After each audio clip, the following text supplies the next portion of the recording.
In this video, I'll show a quick introduction to the browser-based application that can be used for guest accounts, maybe potential customers that you want to give them access to the site to look live at your listings.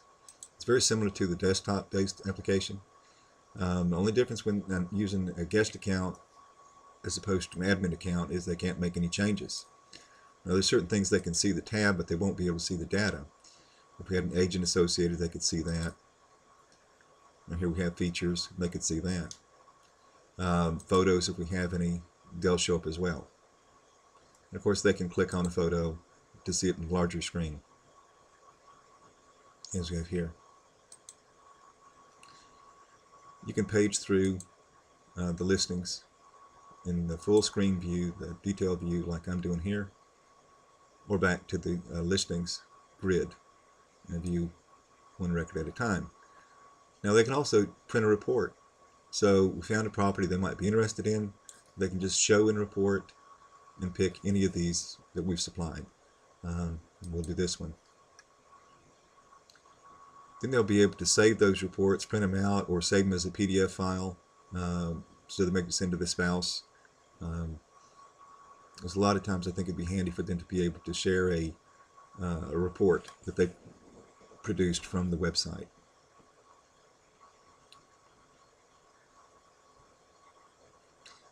Also, no special software is needed on their end to be able to produce a PDF file. We just choose output as a PDF or any of the other formats. And so here we see the same listing as you'd get from the desktop application, but is available through the web browser. To go back to the listings grid view again, they have the capability to hide columns. They can add columns. For example, we might want to add the descriptions.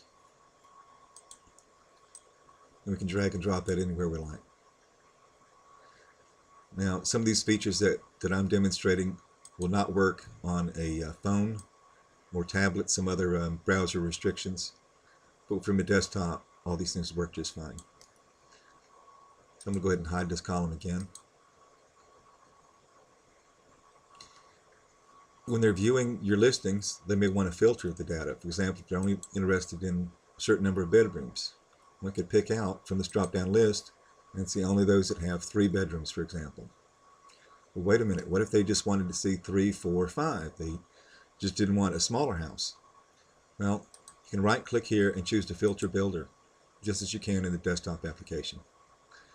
And we can change this instead of equals to it was greater than or equal to 3. Now we'll get more listings, but we won't show those that only have 1 or 2 bedrooms. Only get those. And as before, it's possible to sort on a field by clicking on the column header in either direction.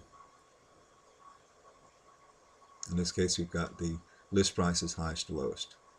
You can do the same thing if they could pick out a particular list price, but more than likely they'll want to use the filter builder to limit the listings. And so here they would add a condition, and they might say list price is between, and here we can enter values.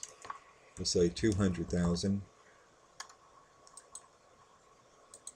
and 300,000.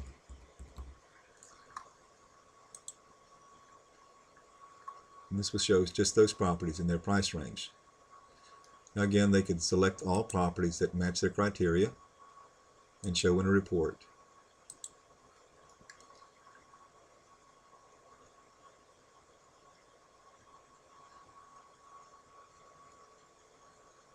Again, the web interface was really intended for those realtors who have a small office and maybe had some users with a Mac computer, don't have access to a Windows desktop. But those that want to supply this to their users and have a public-facing website could do that as well. One last thing, of course, it's possible to change the look and feel of the program. If your guest likes a different coloring scheme, they can do that. And as I mentioned, you could have a login for just guests and everyone use that, or you could have for particular clients, send them out a special email with an account that would let them log in. Again, thinking there's something special, and be able to log in to see your listings themselves.